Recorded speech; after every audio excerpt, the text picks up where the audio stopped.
But anyway, I'm anxious to introduce our next speaker. And when we were thinking about how to set the tone for you all coming in on a new year, I couldn't think of a more relevant or important topic than the threats that we face as a democracy, and also to our industry, the free press. So, at a time when the stakes couldn't be higher for our work, our next guest is here to outline the scale of that challenge for us. Adrian Shahbaz is Vice President of Research at Freedom House, where his work includes regular assessments of freedom in the world. At the start of your fellowship, we're fortunate to have Adrian guide us on this important discussion of the looming threats to freedom, including a free press. Thanks very much. I'll turn it over to Adrian. Thank you so much. Can everybody hear me okay? Mic is on. All right. To be honest, I wish you would have brought me in for the Dos Toros. That's one of my favorite eats. But I'm happy that you all at least have this in your belly and that you're feeling good, hopefully, for this presentation. It's going to be, at times, a bit of a depressing presentation, I'll be honest. A lot of the findings here are negative, but there is some hope that I want to instill and leave you with, because it's something that we see in our work at Freedom House all the time. I just want to thank you for the opportunity to speak with you all today. I'm really looking forward to the Q&A. That's oftentimes my favorite part of this. I also want to just introduce Jim Baird, our head of press at Freedom House.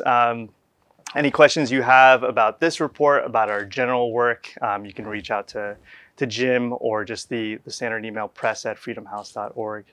So what I'll do today is just tell you a little bit about Freedom House and this Freedom in the World report.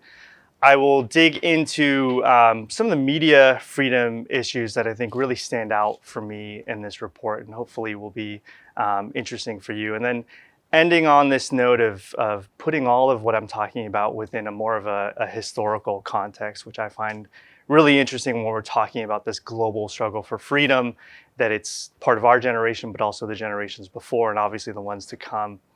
So just a note on Freedom House, for those of you who aren't as familiar with us, we are a non-partisan, non-profit organization. We were founded in 1941 to counter what had been the original America First movement at that time. Part of the reason for founding Freedom House was to get America involved in the global struggle for freedom and in countering fascism, and particularly Nazism in Europe. One of our board co-chairs is original co-chairs was Eleanor Roosevelt, who was foundational in the founding of the United Nations, as well as many other activities that she had, as well as Wendell Willkie, who ran against Franklin Delano Roosevelt in the, I think it was the 1940 election, and then joined forces kind of across partisan lines, noting the importance of the global struggle for freedom and there to be a sort of bipartisan consensus and basis for getting America involved in that global struggle. In terms of what we do, I am the head of our research, so that's the Inform part. We also have quite a big work team here in DC that gets involved in advocacy, just mobilizing Congress, the executive branch, other policymakers and democracy practitioners to counter some of the threats that come up in our research. And then I do want to point to the fact that unlike some other organizations and just like a think tank, let's say, we actually run programs we have staff in over 30 countries. So we have around 100 staff based outside of the US. And we also provide emergency assistance to human rights defenders, people who are being attacked for their belief, for their identity, in over 100 countries around the world. And I think that's part of what makes Freedom House unique compared to some of the other human rights and democracy organizations out there. Looking specifically at freedom in the world, this is a report that is older than me. We launched it 50 years ago in 1973. The idea being that there wasn't yet a way of assessing the state of freedom in a country by country basis and trying to compare what's the state of freedom, let's say, in some of the communist countries, some of the non-aligned countries, some of the more democratic countries, or even some of the more far-right authoritarian countries, and trying to just map out, regardless of ideology, how can we have an objective analysis of political rights and civil liberties? That's the foundation of our methodology. If you'll note, if political rights and civil liberties sounds familiar, it's because it comes from an international human rights document. That's the International Covenant on Civil and Political Rights. It's based on the Universal Declaration of Human Rights. That's the founding charter of a lot of the United Nations work. And so it was really important for us to have an objective measure of this to counter some of the accusations around bias, even let's say like a Western bias. This is all rooted in international law. This is just looking at the different categories of our methodology. I won't go through them one by one, but just to note that for each of those categories, we score 210 countries and territories. Each of these categories gets a score from 0 to 4. We then work with over 150 analysts and advisors who work in partnership with us to determine all of the scores. And then we also produce a country report about every single country and territory that we cover. I think that's also something that sets us apart, is that we're quite transparent about why a country receives the score that they do. That also helps us quite a bit with making sure that our data and our work can be useful both to journalists and also to the people in the field who are trying to assess like what is the impact of a democracy program that the State Department might be doing or that the U.S. Agency for the International Development might be doing.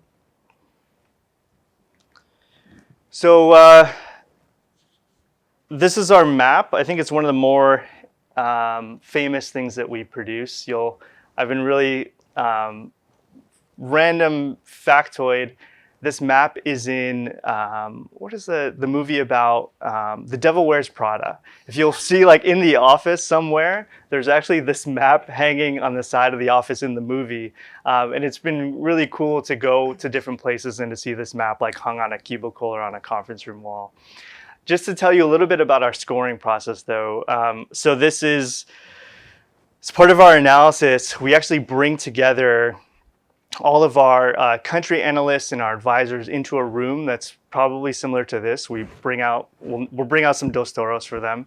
And we basically like lock them in a room for a day. And it's like, okay, we have to go country by country for each region and to get a consensus around what have been the major events as it relates to political rights and civil liberties. Each score change that we produce has to be backed by a real world event that happened over the past year. So it can't be, oh, it looks like the government is, has this type of rhetoric, or there's a law that's been proposed, it's currently debated in Parliament. We tend to take a more conservative approach in terms of waiting to see the real world impact before we make a score change. So what have we seen? We have seen 17 years of an overall decline in global freedom. That means that, so we've been doing this for 50 years, right? But the decline has started in that 2005 report. And since then, a greater number of countries have declined each year than the amount that have improved. So that's what you're seeing before you. Just some caveats around this data. There could be a country that has declined, let's say 20 points in 1 year, and a country that maybe improved only 1 or 2 points. So we're measuring that flat for the purposes of this chart. I would say generally speaking, there's been an overall decline in the points that you would also see if you were to look at like the average points. But this is one way of visualizing the data. You might notice that at the very end, it was pretty close, 35 versus 34. That made us wonder, could there be a possible turning point this year? Without, saying anything embargoed, I think we're not super optimistic about trends for 2023. We're going to be producing our report that we have already producing our 2023 report that will be released next month, just to let you know. Looking at I'm just going to go through some of these rather quickly because we are talking about the year 2022. And so just keeping that in mind, but just to give you a sense of the data and what we're tracking. So the scale of last year's declines totally outweighed the scale of the improvements. And there at the top, you're going to see Burkina Faso drop 23 points, and they changed from partly free to not free status. That status is judged on their points on a 100-point scale. Essentially, then they receive a status of free, partly free, or not free. Burkina Faso is a country, I think there are now 6 countries in the Sahel region of West Africa that have had a coup take place. In Burkina Faso, there was actually 2 coups that happened in 2022, hence the steady fall in political rights and civil liberties there. The coups tend to come up quite a bit in this research as one way where you see the most dramatic decline in freedom. I would also mention, if you look at a country like Peru, that has had a history of instability, that's one of these countries that has seen declines, not among the top declines there, but did decline from free to partly free.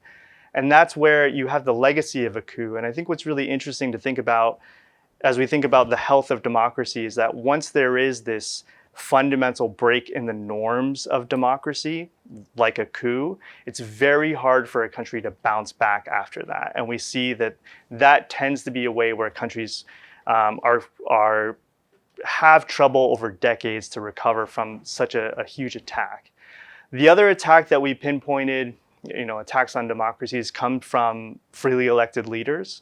That's certainly the case in a country like Hungary, but a number of other countries here, Tunisia stands out as another one, where you would have a freely elected leader come into office and then once in power, start to dismantle some of the checks and balances in order to tilt the playing field in the ruling party's favor. What we tend to see is the very rushed rewriting of electoral rules. There's even changes to the Constitution that are passed through. So it's not about like somebody kind of just winning and, so they totally won. No, once they win, they change the rules for the future. And so it means that for the opposition to take power afterwards or even to hold them accountable, it's fundamentally difficult. Looking at some of the, this February is going to mark 2 years of Russia's full-scale invasion of Ukraine. And looking back, that was one of the countries where we did see a decline. We also saw a very steady decline in Russia. But I think this shows how, and there are numerous examples of this from the past year, of how a country's democratic institutions can be impacted from internal threats, but also from external threats and from foreign actors in this case. The actions of the Russian military drove an 11-point decline in freedom for Ukrainians, with some indicators around physical security and mobility that were impacted. And then also a decline in Russia, where the Kremlin targeted independent media, essentially banning the use of the word war.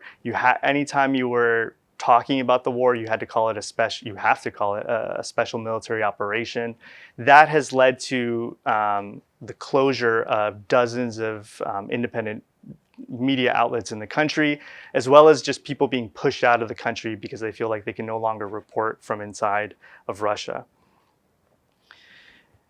Some of the trends that we saw in Ukraine have to do with what we call forced ethnic change, so the destruction of cultural sites in those territories that are occupied by the Russian military. You have restrictions on the use of Ukrainian language and education. They've been transporting abducted children into Russia en masse, separating them from their families. And that has been one of the big trends that we saw in 2022. And as you can imagine, I think looking at Nagorno-Karabakh, looking at events in Gaza, it's going to be something again in 2023. All of these aspects. Some of the examples beyond Ukraine have to do with Ethiopia, where there has been thousands of ethnic Tigrayans who have been forced to leave their homes due to a violent conflict. They've suffered unlawful killings, sexual violence, and mass arbitrary detention. Another example of that is, of course, in China, the Xinjiang region, which is home to the Uyghur and many other Muslim minorities, where there have been mass detention camps. There's an estimated 2 million Uyghurs and other minorities who are forced to do labor in these camps. There's probably the world's most invasive surveillance apparatus that is watching their every movement. They have the ability to watch everybody's phones, so exactly who they're talking to, what sort of websites they're looking at, and where they're traveling to. All of that information is collected by the Chinese government and is part of their surveillance apparatus. Do you want to talk about some positive things that happened? So these are a few of the examples from 2022 where we actually saw improvements in numerous countries. There was an improvement that happened in Colombia, which changed from partly free to free due to a relatively positive election. Also some positive rulings by the Constitutional Court that improved civil liberties, and a highly competitive election that resulted in an opposition candidate actually taking party. And another one, Lesotho, improved from partly free to free. That's a small country in southern Africa where there were free and fair parliamentary elections that sort of surprised everybody in terms of their positive impact. These are a number of other positive examples that I'm not going to talk through all of them, but just to see here. Just thinking about the data that we collect and some of the regional snapshots. I'm not going to go through every single country and every single region in this chart, but it can give you a sense of the conditions for freedom and how they very much differ region by region. I would say that some of the regions that have the worst freedom are in Eurasia and the Middle East. The few free noted in the Middle East relates to Israel, where we cover Israel separate to the West Bank and to Gaza. But otherwise in Eurasia, this is a place where there are no countries that are ranked free. Eurasia being the country that has really the worst for freedom in the world. So on to freedom of the press. What was really interesting to us when we were doing our data analysis over the past 17 years is we tried to isolate which is the indicator that has declined the most of any of the 25 or so indicators that we cover. And it was our media freedom indicator that had the worst decline of any other indicator, which tells us just about how heavy that crackdown on free expression has been. What I think also is really interesting is how this has happened at a time where you have the internet and the rise of the internet and social media and digitalization. So thinking about both the attacks that media outlets are coming through from a government side and how that is compounded by some of the vulnerabilities on the more economic side. I mean, media all around the world are in a very precarious place. Just to throw out some figures about how media freedom has changed over the past 17 years. So the number of countries that receive a 0 out of 4, so the worst possible score on our media freedom indicator, that went from 14 countries in 2005 to more than double, and it's now at 33 countries that get the worst possible score on media freedom. Some of the examples, of course, come from places like Kyrgyzstan, where a court had stripped a journalist of his citizenship and deported him to Russia for his reporting. You had in Guatemala, the authorities had arrested the director of a newspaper that's been critical of the government. 2 reporters flee the country facing serious threats. It's really, it's hard to overstate the consequences and how harsh the crackdown on journalism has been. Here are some of the different ways that we see attacks on media freedom. I wanted to own in on more of a, let's call it like an emerging issue or a new issue that we've seen in our reporting. And that relates to once journalists are pushed out of their countries, what happens to them, right? So you have places like in Afghanistan and Russia, in Belarus, I mentioned Nicaragua is another one, where essentially it's illegal to practice independent journalism. And so you have journalists who've been forced to flee. Sometimes they're lucky enough to get visas. Many times they're caught in immigration limbo.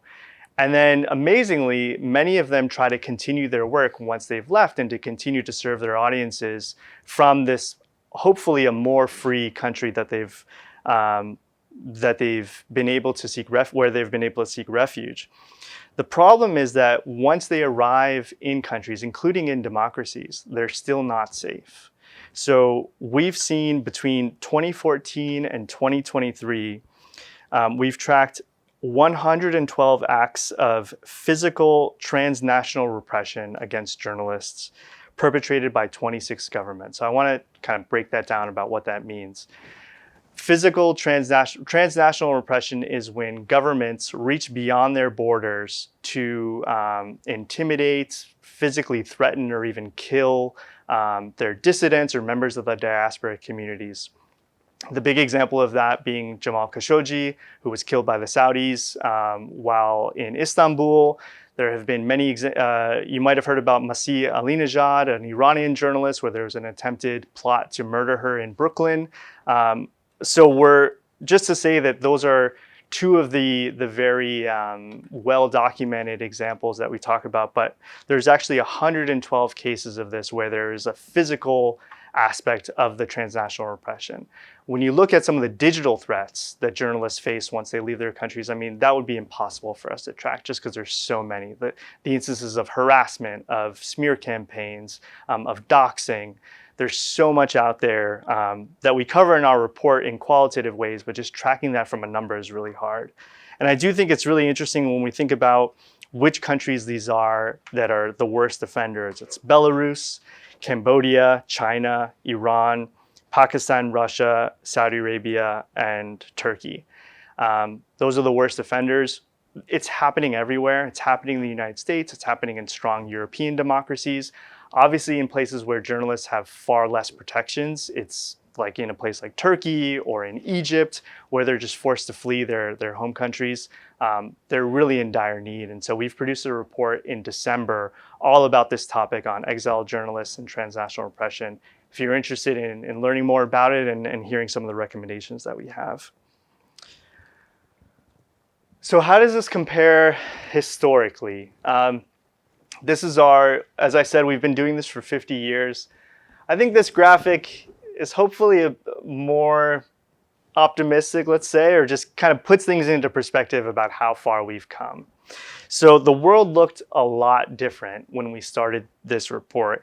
And when you look at how the percentage of countries moving into the free category has consistently grown, where there has been a lot of change, I would say, is more recently, kind of, as you can see here, it's partly free countries.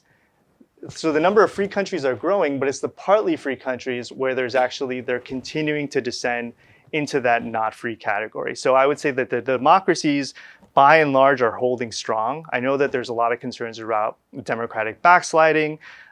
There are, some examples of that, but I would generally say that if you look at the data, the democracies are holding pretty strong, and that once a country receives that free status, it's very hard for them to fall down. So hopefully, not a cause for let's say, being lazy about it. I think it's all up to every generation to sort of make sure that democracy is working. But at least the data itself is quite positive about what it means for institutions to bounce back against some more authoritarian actors. And just to think too about some of the countries that have changed. I mean, you had dictatorships in Spain, Portugal, Greece over this time that fell. Botswana, a dictatorship that became a democracy.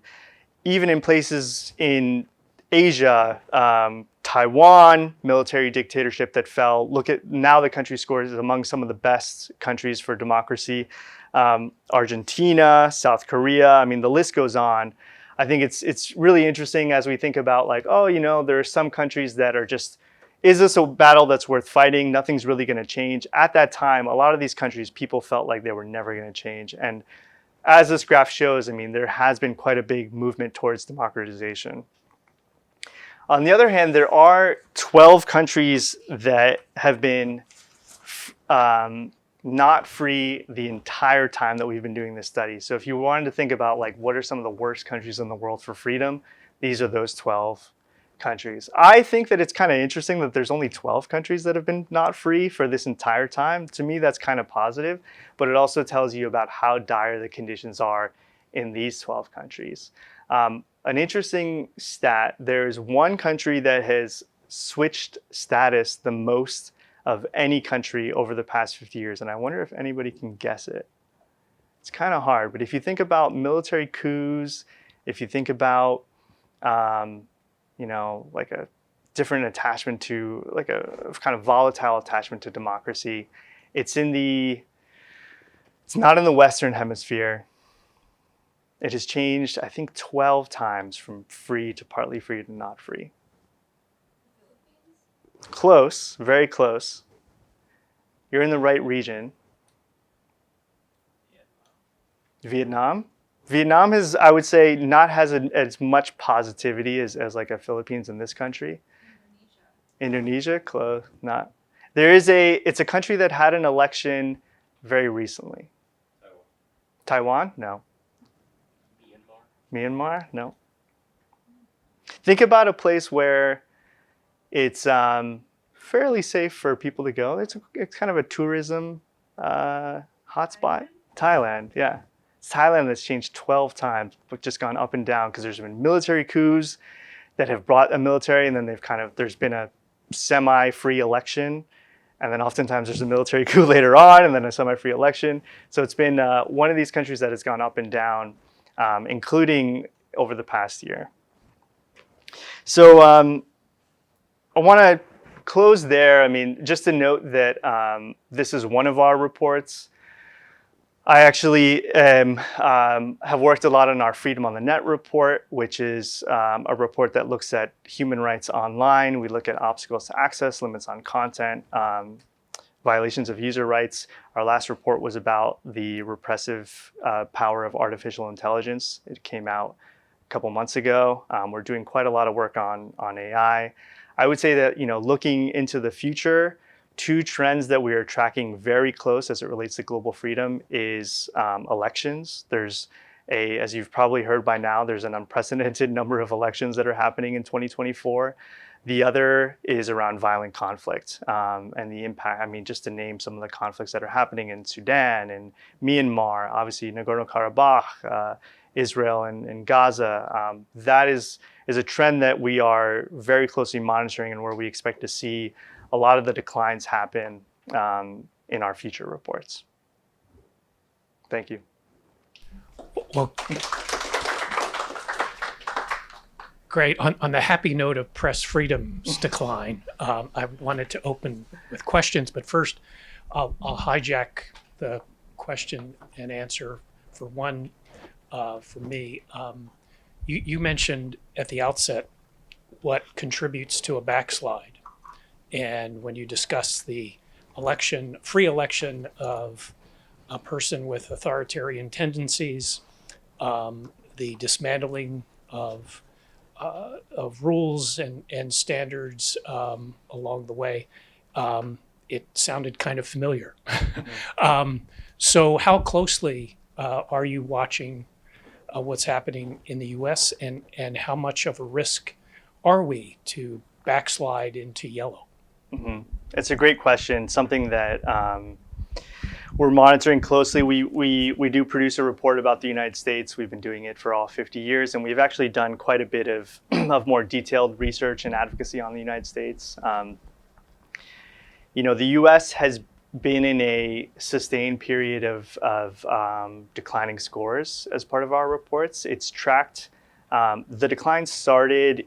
So it's been happening for the past 10 years, I think. So it's actually it predates President Trump. So it's been across both Democratic and Republican administrations. I would say generally where we've seen that decline is around unequal rights. I think that's probably unsurprising. The other aspect is around the influence of money in politics and the ways that creates, let's say, less democratic outcomes many times and leads to paralyzation of the functioning of government. We've also seen some declines around free expression, but I would say, pretty tempered. There's a lot, there's been some declines in corruption. There's been a few areas where we've seen a general decline over the past 10 years. There was a January 6th resulted in a decline for the U.S. score around the peaceful transition of power. I think heading into 2024, what we generally are concerned about is just that breakdown in norms that happened, particularly around January 6th. What that means moving forward, whether the perpetrators of that and how you think of the perpetrators as, I think there's been some court cases to hold some of the perpetrators accountable. There are some other court cases directed at President Trump where I think generally what we're hoping to see is whether it's by courts or by vote, that the American people are just aware of what are the stakes around this election, right? And I think it's really challenging. We're a nonprofit organization and a nonpartisan organization, which means that we don't weigh in into some of these more like electoral decisions. So we have to be very clear about what it is that is, let's say, like anti-democratic, and that surpasses any partisan concerns, right? But heading into an election year, very concerned not only about like the actual conduct of the election to make sure that everything kind of goes quite fairly, concerned about the potential for political violence, both on election day and then after election day, and obviously to make sure that there is a peaceful transition of power, however way that goes. Hi, thanks for being here. Sorry if this is a somewhat obvious question. In terms of things for the U.S., when you're looking at something like the overturning of Roe, does that factor into some of your decisions about this? Something that the court would have done, taken a national thing and thrown it back to the states. Mm-hmm. Is that something that you would take as a decline? Yes. So we did decline the one of our indicators around the SCOTUS decision around Roe v. Wade, just because of the way that not the aspect of whether it goes back to the states or not, but then what certain states did and how that impacted freedom dramatically in many states, in many areas. So that was one of the areas where we saw a decline last year. That makes sense. Yeah. Hi, thanks for doing this. Sure. You mentioned that you guys are doing some research on artificial intelligence. Yeah. I'm wondering whether you guys are at all looking at or aware of the impacts of AI on media freedom and press freedom, and kind of if there's a correlation there, any impact that you guys are looking into. Mm-hmm. Yes, definitely. I would say that it's a bit early to see how media organizations themselves are responding from sort of like a media sustainability. Some of the issues that we're tracking relate to like the overall impact on the information space in a lot of countries. It's been fascinating to see that just how generative AI is or isn't changing things, right? What we found in our latest report is that there were 16 countries where we found an incidence of generative AI making an impact on a national debate. Some of and it tended to happen around elections. So some of the examples, they're kind of wild. One of them came from Bangladesh, where one of the local news organizations promoted this video that claimed to be from an outlet called World News, made up outlet. And it was using AI generated avatars that came from an AI company that was based out of Los Angeles, I think. So, using this tool that is fairly available for all. And then they used this generative AI tool to create these videos that claim that the US government was intervening in Bangladesh's election. And it got a lot of play in the country. I think that in a place like Bangladesh, where Sheikh Hasina had that election on lock anyway, like what was the impact?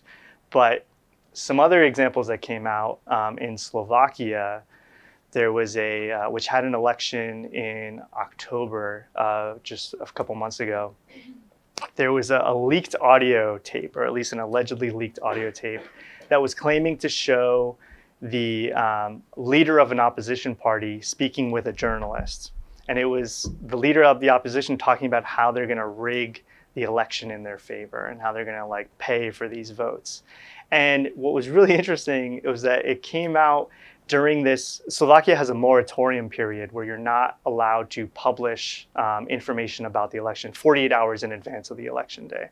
So it came out, it was specifically made to like strategically to come out during that moratorium period so that news outlets could not report about it, whether it was real or fake.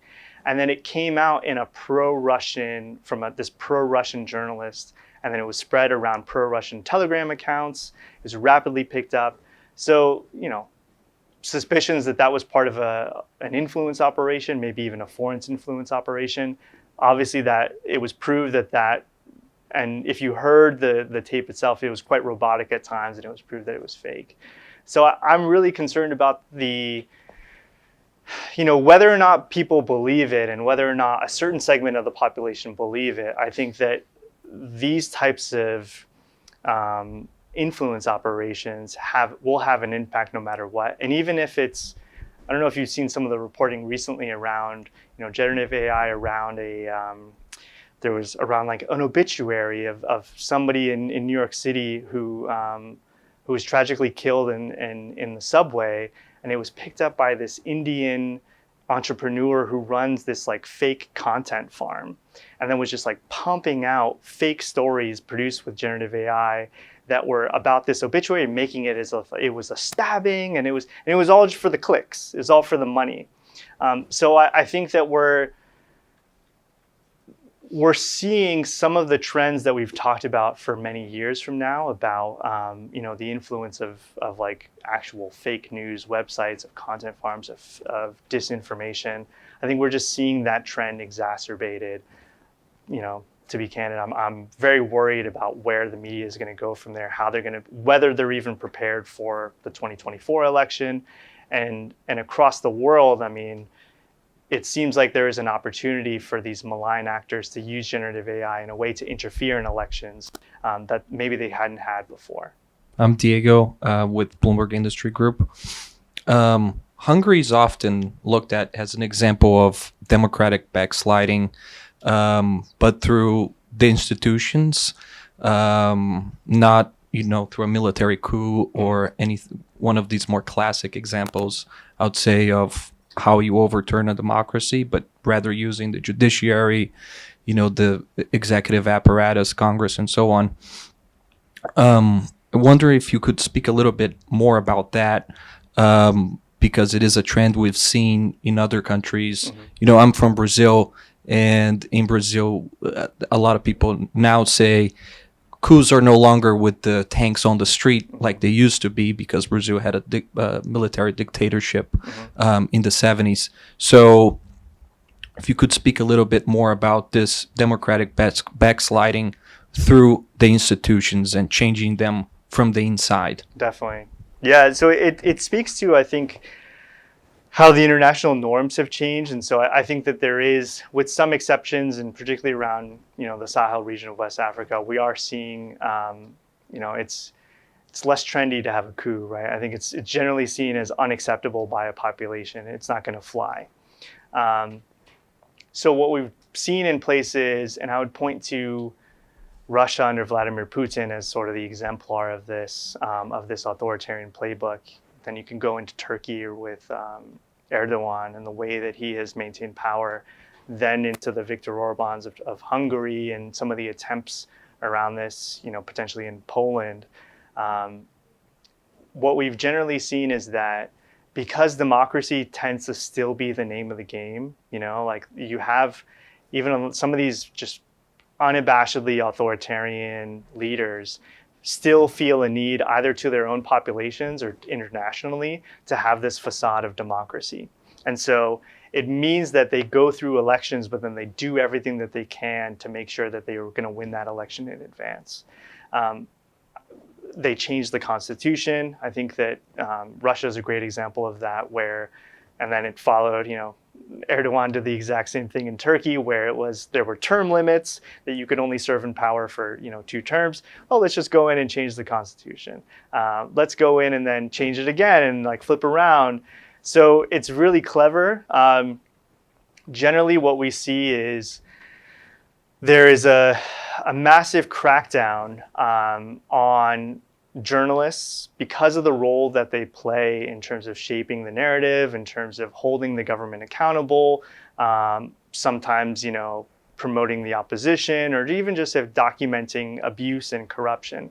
So we generally see, and I think Russia is a great example of that, the attacks on Alexander Navalny, who's a big anti-corruption speaker, opposition member, just targeting them, even just trying to kill them, right? It's the amount of journalists who've been assassinated in Russia, the journalists who've been locked up in Turkey for many years, the country that's had the worst jailer of journalists. So Hungary is not there yet in terms of the trajectory, but it is this place where the ruling party and Orban has essentially found ways through legal instruments and through economic instruments to take over the media, to take over many of the large of the industry too, and like how that's been bad for the private sector in the country. Universities, all of the sort of institutions that could pose a threat. And then they've been very clever. The electoral system in Hungary has always been quite Byzantine. I mean, the rules are all over the place. And what they've done, I don't think there's a country out there in the world that has had so many changes in such a short period of time to the election laws. So at every point after they win an election, they then go in and they use their majority to change the election laws to retain their majority. And there were even some ways where they would change the limits around like whether something needed a majority or a supermajority. So that's always something to watch out for. And I think we see it in Israel too, where Netanyahu and his coalition have tried to remake the judiciary, and sort of because they have felt that the judiciary is the only institution that is capable to holding them in check. We saw that in Poland too, where the PIS party had gone unconstitutionally to remake the judiciary in their favor in order to put their own people there. We see it in El Salvador too. It's another example where Bukele has just remade the judiciary in order to rewrite the rules so that he can stay in power. So it's really interesting to see, and I think for all of us, it's important to reflect on what is the best way that we can communicate that message, because it's not the types of attacks that people might be used to, right? It's not the coups. It's not somebody just unabashedly saying that like they don't respect democracy. It's using these really nuanced legal channels that in some ways might be constitutional, but you can just tell that by their very nature, they're fundamentally anti-democratic, and their purpose is very much to retain power and to repress the journalist community, the judiciary, and even in some cases the private sector. Hi, I'm Valerie Yerk with CQ Roll Call. I just wanted to ask about going back to like freedom of the press in the U.S. And how I guess the business model of our media in the U.S. Is contributing to any backsliding or anything. Like, we've seen just in the last week a lot of layoffs within the industry that are kind of connected to some owners buying up a lot of newsrooms and making other investments that turn out to be bad, and then it impacts the newsroom and those kinds of things. So in I guess a sense of like media conglomerates and stuff like that we're kind of seeing, how does that impact the freedom score? It's such an important topic, and something where there's been quite a lot of good research out there. I would say for this particular freedom score, we're looking mainly at, let's say, attacks on the media, like a very traditional press freedom impact. Some of these issues around the economics and like what implications that has on democracy, they fall a bit outside of our scope. They're super fascinating, and I think there's been a number of really interesting studies that show, the relationship between, let's say, local news and polarization in a particular community. I think that's, especially the polarization thing, I think is really interesting to zoom in on. Reporting on national news versus local news, and the impact that has on polarization. What we've generally seen, what we're most concerned about is just this downright vilification of the press, calling it the enemy of the people, how that then leads to more outright attacks on journalists, and you see an increase in even violence against journalists while they're reporting. You see the inability of journalists to gain access to political events or to even the government to ask questions. That, I think, across all of our research, these attacks on journalists are a precursor for some of the more dramatic declines in democracy. So that's why we're so concerned about it. I think it's very much a case of journalists being the canary in the coal mine around greater democracy. I think you're totally right that when you think about the role not only of national media but of local journalism, the consolidation that we've seen, that it's incredibly troubling. Just the financial viability of it. It's interesting to see some of the thinkers on this. I think are really interesting are even in the philanthropy community. There are a number of foundations out there, like the Knight Foundation and others that have these really interesting theories of change about how can we actually spur the type of sustainable journalism that we think is healthy for democracy. One thing that I was in Denver recently in Colorado, and there was somebody there who was talking about nonprofit media as an example. And there's a really interesting initiative out there. I'm forgetting the name, but there's essentially like a trust where they're backed by, it's almost doing what private equity was doing, but through a nonprofit lens. So there's this nonprofit out there that's going around and buying up local media outlets in order to have these efficiencies of scale and even like legal defense. So I think that's something that's really interesting, is it's taking what the private equity has done that in some cases has decimated local journalism, but doing it from a nonprofit lens, I think is really interesting. And we're starting to see some of the more positive things come out of it. When there was that devastating attack there was a devastating terrorist attack, and was it like New Hampshire or Vermont recently? And it was in a small town, and it happened to be covered by and it happened to be the journalist outlet was one of these nonprofit journalist outlets that was the local news source, and they were talking about how not only having the local outlet, but then the connection that local outlet had to a more national organization allowed them to amplify the reporting and actually get in touch with some of the more national outlets to spread the message more effectively. Hi, I'm Sarah Fortinsky from The Hill.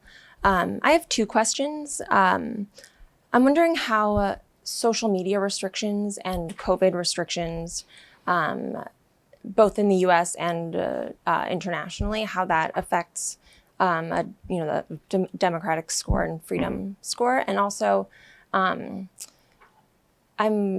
curious what you think about the criticism of the media that, if the press were covering this election that were happening in a different country, then we would be sort of viewing it or talking about it as if it were like a threat to democracy. Mm-hmm.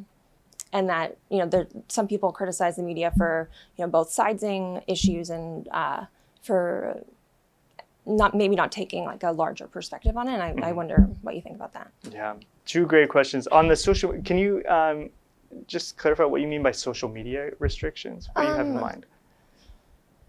So there's, for example, the Hunter Biden laptop story. There's a lot of criticism about, Twitter and Facebook taking steps to, block that story and the reach, and then probably also just like freedom of speech in general, and restrictions on that. Yeah, definitely. So On the COVID and so starting on COVID and the impact on global freedom, that was one of the reasons why we saw so many improvements last year, was because of the lifting of many COVID restrictions. So so there were many declines that happened, starting in 2020. A lot of them had to do with restrictions on freedom of movement and then restrictions on freedom of assembly. There were some places even that held elections but then outlawed rallies, political rallies, right? And then it was seen that that was favoring the incumbent in power, because how are you supposed to rally people together and even do a political campaign if you can't come together in a physical space? Similarly, there were places where I think Uganda was one of these where the government would be allowed to hold a protest, but then the opposition party, the police, would come and beat everybody up and throw them in jail.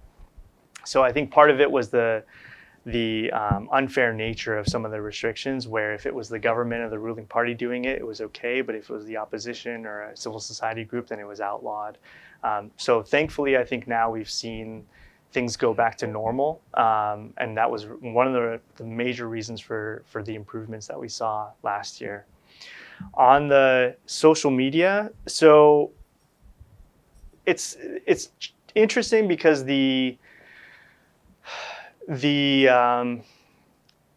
issues are very different in the United States and other countries around the world. So depending on where you are, you view social media companies differently. In some of the, let's say, not free countries, even a place like India, which is partly free, but where we're seeing a lot more government measures to try to institute censorship, many people see the tech companies as defending their right to free speech, because it's a place where they can speak freely, much more freely than in the newspaper, which is more tightly controlled by the government.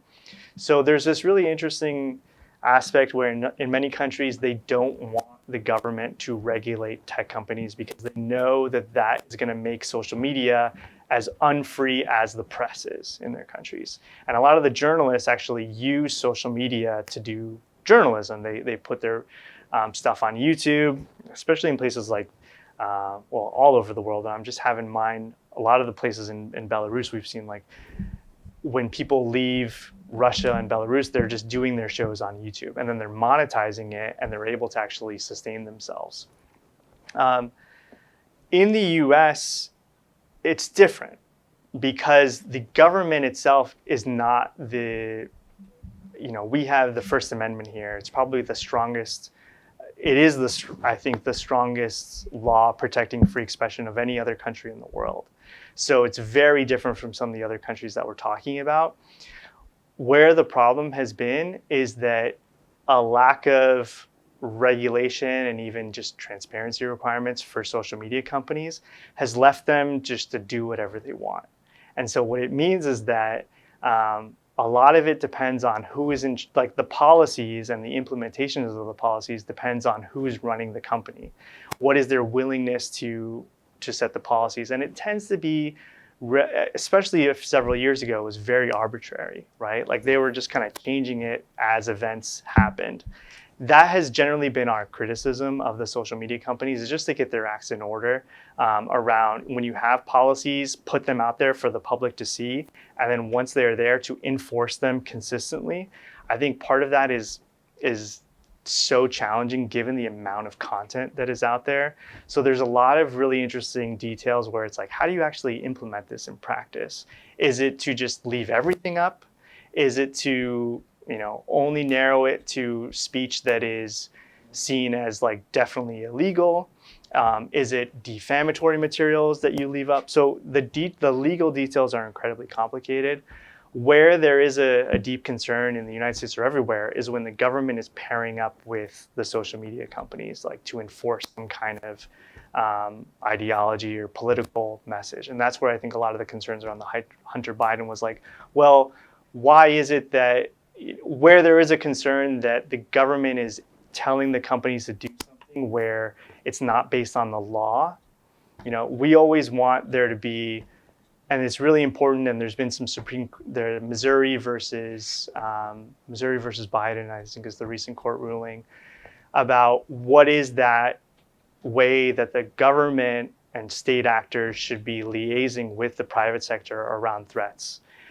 I don't think that we want it to be just completely thrown off the table, because in many cases, the government and US agencies have access to information about like foreign threats, for example, and that they can then just share information. Where we are concerned about is whenever there is a request to remove content, that should be done through the legal process. Like that's just a standard aspect of democracies, right? So I think that by Twitter's own, they've been pretty apologetic around that whole thing. I think that they're the ones, even before Musk, they've said like, we got this wrong. So I think that's an example of a social media company getting it wrong. What I think is, it's more about what is the long-term moves that a social media company is doing to just make it so that the decisions that they're making aren't arbitrary. Because that, I think, then produces this these conspiracy theories, or these, in some cases it's real, that like they have a political bent. And I think that what we need is actually just more transparency, and for researchers to have greater access. Right now, what's happened is that a lot of the social media companies have restricted researchers from accessing their content moderation data. And so that's what we would want to see in some regulation, is basically just opening up these social media companies so that we can just have data and have a more data-driven conversation about like what is actually happening. Kwasi. Hi, my name is Kwesi. I'm from PolitiFact, but I'm originally from Ghana. And so it's nice to see we're in the green.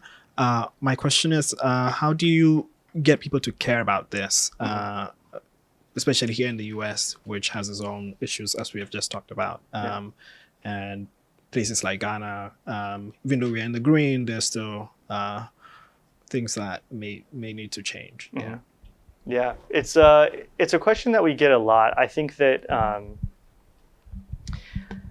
something that we saw is just trying to translate. There was trying to translate why democracy matters, and I think that's where you have to tailor it to your audience. I'm recently a father, and I think for me, a very compelling narrative is like, what is the place where you want to raise your kids? You know, like for me, that if you can, and I think if you ask many parents, that is a message. Like, do you want to be in a place where your kids are free, and where, you know, you don't have to worry that like you would be arrested for saying the wrong thing or whatever it might be? I think in other places it's about economic development and making the case about why the checks and balances that and like the oversight that democracy brings is actually good for business, because it can be a way of reducing corruption, of government abuse, you know. So that's where I think what I think is really interesting, and just looking back to where we've gotten, it's so important to be almost like a competition within a society.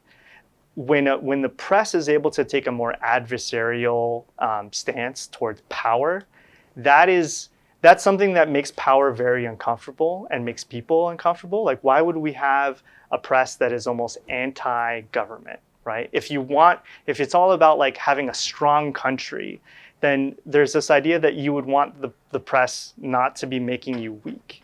But actually, it's sort of like our immune system. When you have elements of society, whether that's the press, whether it's watchdog groups, community-based organizations, faith-based organizations, that are able to actually go against the government and express themselves, that's why free expression, democracy, all of these fundamental values actually make societies stronger. And I think that's sort of it's a nuanced message, but where, what the promise that a lot of these authoritarian leaders, they tend to talk in this narrative of like national strength. And what's been interesting, I think the way of countering that message is that when you give leaders, any leader, that power, and you're not able to hold them accountable, it always leads to corruption, and it leads to poor governance, and then you can't kick those people out through an election, and so you're stuck with them. So that's where I think it's, to the extent possible, where you can just try to understand what is it that your audience cares about. Is it security? Is it economics? Is it, how your kids are growing up or whatever it might be. That's where I think then just showing how democratic institutions and what we have as a society actually makes us stronger and leads to better outcomes. And there's so much research out there about just how democracies perform better on all of the indicators around human development. Rachel and Kayla, and then I think we'll probably have to wrap it up after these two. Okay. Hi, I'm Rachel from NPR. You talked a lot about like the different variables that you're looking at, and so maybe this is a tough question, but I'm curious about the countries that are partly free. What are you looking for as far as like possible predictors or things in common between the countries that move from that to free versus not free? Like when you're tracking, I mean, I'm especially curious what role the media plays in sort of moving forward or backward, but is there a way to sort of see what those countries have in common, I guess, like optimistically with an eye to moving towards being more free? So the countries where, what contributes to improvement essentially in some of these partly free countries? Yeah. So the partly free category, it's, I would say you have kind of two regime types. You have some flawed democracies where there has been some backsliding. And then you have places that are partly free more because of almost like a state failure. Maybe there's like deep insecurity, places like Mexico where it's, I think it's the most deadly place to be a journalist, right? So countries are partly free for a lot of different reasons. How they improve and how they get that free status, generally, I think there's a triggering event. It tends to be an election. So it tends to be the ability of an opposition to develop and to exist in a country, and then the ability of an opposition to band together to win. And that's been the difference of a Hungary or a Turkey or other countries where the opposition oftentimes is so weak or they're incompetent and they're very divided. And so where we've seen success in places like Poland recently was that the opposition came together, formed a unity party, and then was able to, I mean, surprisingly win the election. Guatemala is another example where you had the opposition party actually win the election, but then some of the Senate who was there and some of the sort of regime insiders actually prevented the opposition from taking power, and they took all these radical steps. It ended up being the US intervened by banning a lot of these, let's say, anti-democratic actors from entering the United States, which then may have contributed to them sort of dropping their case and allowing the president to take up office. So I think a lot of it comes from, because there's an inherent demand in so many societies for freedom, there's an inherent demand to hold corrupt officials accountable. We see it in places that are so unfree, like in China with the white paper protests, like in Cuba, where you've had protests throughout the years against the government, in Iran, where people are willing to go out there to fight for their rights, right? And just to talk about how the government is totally incompetent or corrupt. So, getting back about how do you make that message, I think it's actually just lifting up the voices of the people, because they are inherently pro-freedom, right? Like everybody is looking out for themselves, and they want they want the things that come with freedom. So what we generally see is there an ability to translate the inherent demand of, in many cases, the majority of the population into a political outcome? And that has to come through an election, at least. And then for that election to happen through a peaceful transition of power, and where the people who have actually won are able to take power. Thailand, an example of this, where there was an election, the opposition won, and then they were prevented from taking power because the Senate was appointed by these military officials or unelected, and they prevented the opposition from taking power. So that's one of the reasons why they're stuck. They're stuck in this partly free category, was because the party that got the most votes wasn't allowed to take front because of the ways, getting back to the Orbans, or the ways that incumbents and the regime can actually set the rules so that they're deeply unfair and anti-democratic. Okay. Hi, I'm Michaela with Bloomberg. Two separate but sort of related questions. Do you think that journalists should be on TikTok? And what can we do practically if we find ourselves in one of these countries, like to protect our phone? Should we not use our phone or just protect ourselves in general? Should they be on TikTok? Probably good for your work, bad for your mental health. So it depends on if you can handle it or not. I mean, specifically for surveillance. Oh, okay, for surveillance, got it.